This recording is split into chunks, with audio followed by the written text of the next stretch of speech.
Ramakrishna Hari. Good morning. शुभ सकाळ. Ramkrishna Hari. Good morning. शुभ सकाळ. बोला. मी तुम्हाला सकाळी कॉल केला होता पण तुम्ही उचलला नाही. सकाळी मी गडबडीत होते. मग व्हॉट्सअपला मेसेज केला.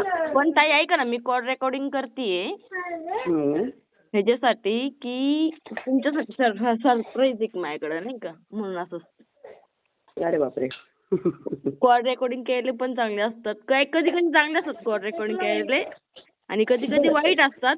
पण मला असं वाटतं की रेकॉर्डिंग महत्वाची, कारण खऱ्याला किंमत नाही, खऱ्याला प्रूफ द्यावे लागतात, त्यासाठी रेकॉर्डिंग महत्वाची असते. आणि खोटं असं हे असतं नाही का, खोटं लगेच माणसाला खोटं लगेच पटतं, खरं पटत नाही. खऱ्यासाठी सबूत लागतात. प्रूफ पे प्रूफ. बरं, मला सकाळी तुमची आठवण झाली. आज माहिती काय, रील्स बघत होते आणि एक वाक्य वाचलं, माशाला तुमची आठवण झाली, म्हटलं ताईंना फोन लाव. तुम्हाला आठवतंय का आपली पहिली भेट, आठवते का तुम्हाला? पहिली भेट आपली आठवते, म्हणजे आपण इकडे भेटलो होतो कार्यालयामध्ये. नाही, भेट म्हणजे आपली ओळख कशी झाली, भेट नंतर आपली ओळख कशी झाली? ओळख आपली फोनवरच झाली, तेव्हा आपण फक्त फोनवर बोललेलो. फोनवरतीच बोलत होतो नाही का, म्हणजे काय असं. नंतर आपली भेट झाली इथं कार्यालयामध्ये. म्हणजे दाजींची गाडी माझ्या मित्रांनी पाहिली, म्हटलं एक कीर्तनकार आहे त्यांची गाडी. मग मी गाडीवरती नाव पाहत असतं, विकास सेनपुरे आणि कीर्तनकार, नाही पहिलं विकास सेनपुरे आणि कीर्तनकार संगीताई चोपडे एनपुरे, नाही का असं नाव असलं. म्हटलं अरे या ताईंसोबत मी बोललेली आहे. मग मी कॉन्टॅक्ट नंबर सर्च केला मोबाईल मध्ये नाही ग, तर तुमचा नंबर निघाला. मग हॅलो कोण बोलते असं झालं बोलणं. म्हटलं तुम्ही आता सध्या कुठे? मग तुम्ही बोलले मी कार्यालयामध्ये भाजी वगैरे घेते. म्हटलं मी ताई मी तुमच्या मागच आहे. तेव्हा आपली भेट झाली. तर वाक्य काय तुम्हाला वाक्य सांगते मी, स्क्रीनशॉट घेऊन ठेवता. चुकून भेटणारी माणसं जर बरोबर वाट दाखवत असतील तर त्यांना चुकूनही गमवायचं नसतं. वाक्य कसं सांगतो, चुकून भेटणारी माणसं जर बरोबर वाट दाखवत असतील तर त्यांना चुकूनही गमवायचं नसतं. म्हणजे आपलं एक ऍक्सिडेंट काय म्हणतात शब्द, आपली भेट ही एकदम ऍक्सिडेंटली होती, म्हणजे मनामध्ये नसताना फक्त माझ्या मित्रांनी पाहिली ती गाडी नाही का. मग मी फोन लावला, मी ह्या ताईंसोबत बोललेली आहे पण पाहिलेली नाही कधी नाही का. मग कॉन्टॅक्ट केला तुम्हाला, तर तुम्हीच होते त्या नेमक्या. मग आपली ती भेट चुकून होती नाही का. बरोबर आहे. म्हणून हे वाक्य, चुकून भेटणारी माणसं जर बरोबर वाट दाखवत असतील, म्हणजे जी तुम्ही मला वाट दाखवतात नाही का, असं वागायचं नाही, समाजात वागताना कसं, घरात वागताना कसं, बरंच तुमच्याकडून बरंच काय काय भेटत आहे ग. मग चुकून भेटणारी माणसं जर बरोबर वाट दाखवत असतील, म्हणजे तुम्ही जी वाट दाखवताय कसं वागायचं कसं राहायचं, जी वाट तुम्ही सांगताय मला, तर हे जर सांगणारे लोक आपल्या आयुष्यात असतील ना, तर त्या लोकांना चुकूनही गमवायचं नसतं. वाक्य छान आहे खूप, मला खूप आवडलं ना. लक्षात राहील का? कुठेतरी कार्यक्रमात नक्की येईल हे वाक्य.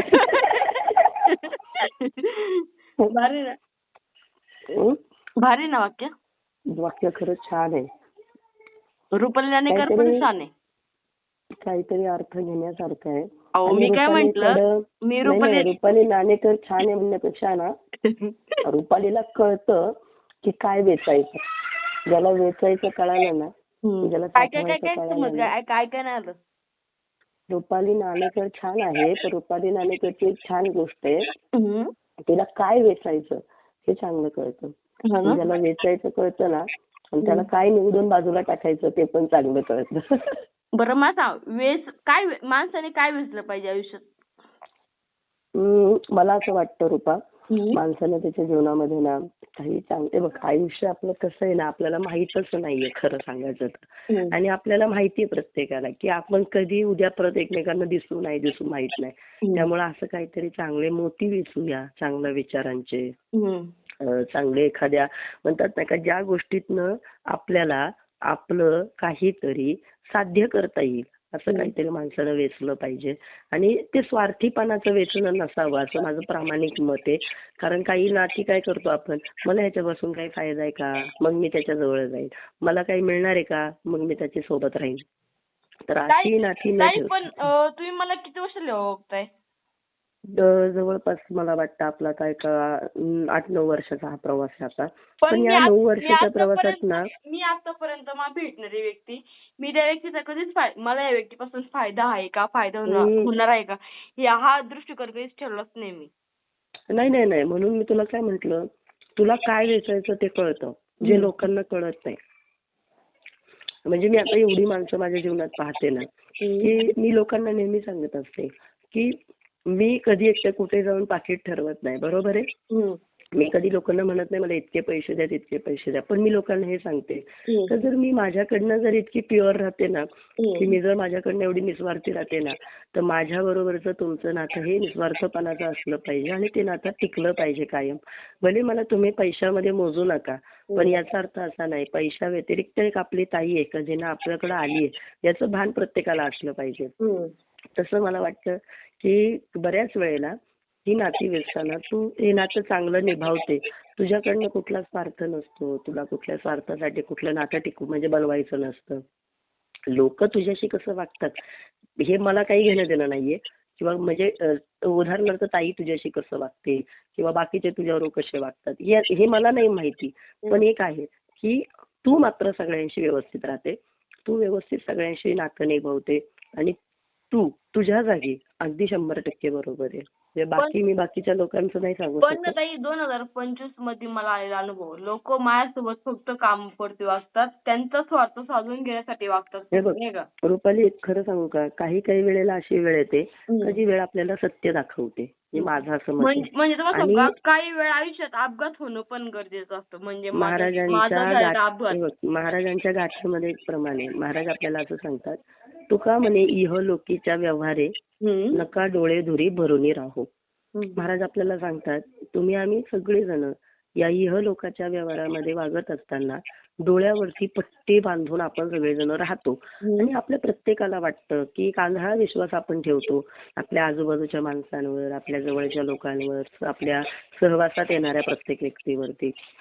अशा आपल्या डोळ्यावरती एक पट्टी असते. आणि जगामध्ये आपल्या प्रत्येकाला म्हणजे कुणाला कसं वाटत नाही ही व्यक्ती अशी असेल, ही व्यक्ती तशी असेल. तसंच तुलाही मला असं वाटतं की कुणाला असं म्हणजे पटत असेल मला माहित नाही. पण माझं मत सांगते तुला की आपण प्रत्येकानं डोळ्यावर एक पट्टी बांधली आहे. एक दिवस असा येतो आणि कधीतरी बघ अपघातानं ती डोळ्यावरची पट्टी निघते आणि मारे आपल्याला कळतं यार काय आपण बघत होतो डोळ्यानं आतमध्ये ते वेगळं होतं आणि आता जे समोर दिसतंय ते मात्र वेगळं. मग त्या अपघातानं आपल्या डोळ्यावरची पट्टी निघते. पण काही लोकांना अपघातानं सावरलं जातं, काही लोक त्या अपघातानं विखुरले जातात, काही लोकांच्या अपघातानं तिथंच प्रवास संपतो काहींचा, तर काही लोक नव्यानं सुरुवात करतात. म्हणजे आयुष्यात हे अपघात सुद्धा इतके चांगले असतात. म्हणजे तुम्हाला सांगू का, माझा अपघात झाला काय 30 एप्रिल 2025 वार बुधवार होता, मला आठवतंय काय, रात्री 10-10:30 मला अपघात झाला, मला आठवत नाही. 15 मे पर्यंत मला काहीच आठवत नाही का. पण त्यानंतर 2-3 महिने असे गेले की सिच्युएशन अशी होती की मला स्वतःला असं वाटायचं की आता जीवन संपवून टाकावं, आत्महत्या करावी, स्वतः मला असं वाटायचं नाही का. आणि मी रडले बऱ्याच लोकांसमोर, मी रडलेले नाही का, मला नको आहे जीवन, मला तर मरायचं. अशी बरेच घटना घडल्या माझ्या आयुष्यात. म्हणजे अपघात झाल्यानंतर नाही का, म्हणजे जेवण नीट जात नव्हतं, पाय दुखत होता, बरंच काही चालायला प्रॉब्लेम हे ते बरंच आणखी काय. नंतर आता कुठं थोडीशी नीट होतीये. पण नीट होत असताना लोकांची लायकी दाखवून दिली पण मला. आपण मस्त आपलं समजून आपण, पण कोण आपलं कोण पर काय सगळं कळालं. मी लायकी शब्द वापरला ते लक्षात आलं. काही गोष्टी आपल्याला ही डोळ्यावरची पट्टी उघडण्यासाठीच होतात. कदाचित तुला खरं सांगू, तुझी काळजी कुणाला होती मला माहित नाही, तुझी काळजी किती जणांनी घेतली मला माहित नाही. पण मी एकच वाक्यात अशावरती सांगते, तुझी काळजी तू ज्यांच्यावरती श्रद्धा ठेवली त्या ज्ञानोबा तुकोबांना होती. त्या ज्ञानोबा तुकोबांनी तुला वेळही दाखवली, त्या ज्ञानोबा तुकोबांनी तुला त्या वेळेतनं सावरलं, त्या ज्ञानोबा तुकोबांनी तुला त्या वेळेवरती तुझ्या डोळ्यावरची पट्टी बाजूला केली आणि त्या ज्ञानोबा तुकोबांनी तुला आयुष्याचं सत्य समजावून सांगितलं. म्हणून तर तुला हे वाक्य आज तुझ्या समोर आलं की चुकीच्या वेळेला म्हणजे म्हणतात ना की चुकून झालेली भेट सुद्धा जर बरोबर वाट दाखवत असेल तर आपण चुकूनही त्या व्यक्तीला नाही विसरलं पाहिजे. पण त्या तर काही काही हे वाक्य वाचल्या वाचल्या मला पहिली तुमची आठवण झाली माहिती का.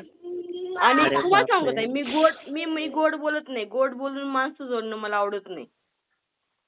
मला मला गोड बोलायचं पण नाही. सगळी माणसं माझ्यासाठी सारखीच आहे नाही का आपली. काय ते ज्ञानोबरायांचं एक ओवी हे विश्वाची माझे घर ऐशी मती यांची काय ते असं मला मी असं स्वतःला समजते. आपण सगळे भगवंताचे वंश आहेत बरोबर. बरोबर आहे. हे सगळे आपलेच आहे. मग आपण एकमेकांचा तिरस्कार का करायचा. नाही ज्याचा त्याचा ऐका ना मी रुपाली नाणेकर सगळ्यांना आपलं समजते ना. तुम्ही पण इतरांना सगळ्यांना आपलं समजा ना. नाही मग सगळेच रुपाली होतील ना. मग रुपालीचं वेगळेपण कसं कळेल. उलट चांगलं आहे. रुपालीने रुपाली सारखंच राहावं तेव्हाच ती रुपाली लोकांच्या नजरेत राहील. सगळ्यांनी रुपालीच्या विचाराने चाललो मग रुपालीला वेगळी किंमत कशी काय द्यायची मग आम्ही. माऊलींनी किती सांगितलं लोकांना नाही का. तुकोबारायांनी किती सांगितलं लोकांना ऐकलं का. जोपर्यंत माणूस सांगतोय ना जिवंत आहे तोपर्यंत सांगतोय तोपर्यंत कोण ऐकत नाही. ज्यावेळेस ती व्यक्ती निघून जाते ना त्यावेळेस ते वाक्य आठवतात. सगळ्यांचं तसंच आहे ग बाळा. या जगामध्ये आहे तोपर्यंत सिंधुताई सपकाळ यांचं एक वाक्य होतं बघा काय ते. त्यांचं वाक्य असं होतं या महाराष्ट्रामध्ये मोठं व्हायचं असेल तर मरावं लागतं.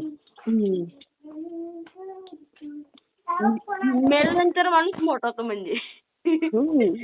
जिवंत आहे तोपर्यंत त्याचे विचार पटत नाही पटत किंवा तोपर्यंत जाणीव नसते व्यक्तीची तिच्या सहवासाची. पण ताई तुम्हाला माहिती का काय. मी आता कॉल रेकॉर्डिंग करते. आपल्या दोघींचा फोटो टाकणार आहे. हे व्हॉइस टाकणार आहे आणि स्टेटसला. बापरे बापरे बापरे. नाही पण या रेकॉर्डिंग मध्ये जर चुकून शब्द एखादा माझ्याकडनं गेला असेल ना तर सॉरी बरं का. पण म्हणजे असं माझ्याकडनं चुकून काहीच गेलं नाही. मी जाणून बुजून बोलले नाही. तुम्ही जाणून बुजून बोलले नाही. फक्त मला ते वाक्य तुम्हाला सांगायचं होतं. ते वाक्य वाचताना मला लगेच तुमची आठवण आली. मी तुम्हाला फोन लावला पण तुम्ही उचलला नाही. मग व्हॉट्सअपला मेसेज केला तर नेट बंद होतं तुमचं. मग परत तुमचा मेसेज आला तेव्हा पाहिलं म्हटलं चला आता फोन लावा म्हटलं. एक सांगते आता तुझ्या बरोबरच्या यादीमध्ये कोण आहे हे मला माहित नाही. तुझ्या जाणून बुजून भेटलेल्या लोकांमध्ये कुठे आहे मला हे माहित नाही. पण चुकून भेटलेल्या लोकांमध्ये मी आहे. कारण त्याच्यात तुला माझी पहिली आठवण आली. त्याबद्दल मी मनपूर्वक तुझे आभार मानते. आपली चुकून झाली भेट आहे मान्य करावं लागेल. फक्त आपले कॉन्टॅक्ट नंबर पण मी तुमचं कीर्तन ऐकलं युट्यूबला. तुमचं खाली तुमचा कॉन्टॅक्ट नंबर होता. मी तुम्हाला कॉन्टॅक्ट केला. आपलं बोलणं होत होतं नाही का म्हणजे फोनवरती काय असेल तर. म्हणजे सांगतोय. नंतर मग तुम्ही कारल्या फाट्यावरती आलते. मी पण नेमकी कारल्या फाट्यावरती आलते. आणि मला माझ्या मित्राने एकच सांगितलं कीर्तनकारांची गाडी आहे. मी वाचतो नाही का एनपुरे पैलवान वगैरे असं सगळं नाव. आणि तुमचं नाव पण वाचलं संगीता चोपडे एनपुरे. म्हणतं हे नाव वाचलंच नाही वाटतं. मग मी माझा मोबाईल काढला आणि नाव सर्च केलं. म्हटलं हा ह्या ताई नाही का. मग कॉल लावला. म्हटलं नक्की तुम्हीच आहेत का बघा म्हटलं. तर तुम्हीच होत्या त्या. मग तेव्हाच आपली भेट झाली. मग ती नुसती भेट होती. ती भेट आता एका मैत्रीमध्ये एका बहिणीमध्ये एक मास्टर माइंड म्हणतं तरी चालेल. एक आधार म्हणतं तरी चालेल. एक हितचिंतक म्हणतं तरी चालेल. ती काय म्हणतात चुकून झालेली भेट या नात्यांमुळे निर्माण झाली. आणि ती जर भेट झाली नसती तर फक्त कॉन्टॅक्ट पुरतीच आपण मर्यादित झालो असतो फोन मध्ये नाही का. बरोबर आहे. मला असं वाटतं सगळी काही भगवंताची इच्छा असते. आयुष्यात कोण येणं कोणाला भेटवणं आयुष्यातून कोणाला दूर करणं ही सगळी भगवंताची इच्छा.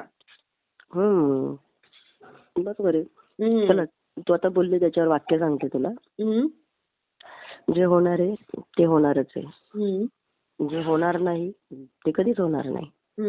आणि जे होते ती त्याची इच्छा आहे. भगवंताची इच्छा. बरोबर. त्यामुळे आता जे आहे आपण त्याच्यावरती चालायचं. ते जे होणार नाही आपण त्याच्याकडे जायचं. भगवंताची इच्छा म्हटले ना म्हणून मला एक अभंग आठवला. कोणता तो चाले शरीर कुणाची असत ते कोण म्हणजे त्या अभंगाचं इथं काही देणं घेणं आहे का मला माहित नाही. फक्त तुम्ही म्हणते ना त्याची इच्छा म्हणून म्हटलं. चाले शरीर कुणाची असत ते कोण बोलवित हरिविन देखवी ऐकवी एक नारायण तयाचे भजन चुकू नये वृक्षाची या पाने हाली त्याची सत्ता मी सैक करता म्हणून आहे. मी बोलती आणि बाहेर झाड हलते तरी. कसला योगायोग आहे ना. मी बोलती आणि हवा आली आणि झाडाची पानं हलते. क्या बात आहे. म्हणजे आमच्या बोलण्यामध्ये तर ते आहे, पण जे ज्याला समजतं त्याला समजतं. हे खरं आहे बरं का. खरंय ना. काही जरा प्रवचन शिकवताय मला. कधी येतेस? माझी डेअरिंग ना तो बोलायची. आपोआप होईल, ज्ञानोबा आपोआप बोलायला लावतात. तीच कधी कृपा करणार माऊली. काय म्हणजे केलेत मी आधी प्रवचन केलेत नाही असं नाही, पण जसं मी आता तुमच्यासोबत फोनवरती बोलती का तसं न घाबरता असं समाजापुढे पण बोलता आलं पाहिजे नाही का. मी बसले ना व्यासपीठावरती बसले ना असं मलाच घाबरण्यासारखं होतं, बाकी नाही काय. तू आल्यावरती मी तुला शिकवेल आणि तू आपोआप बोलशील. आधी बरोबर. तयारी कर आणि मग नंतर आपण पुढे हे करू. चुकून भेटले लोकांचे उपकार होते का म्हणजे? नाही नाही नाही असं नाही.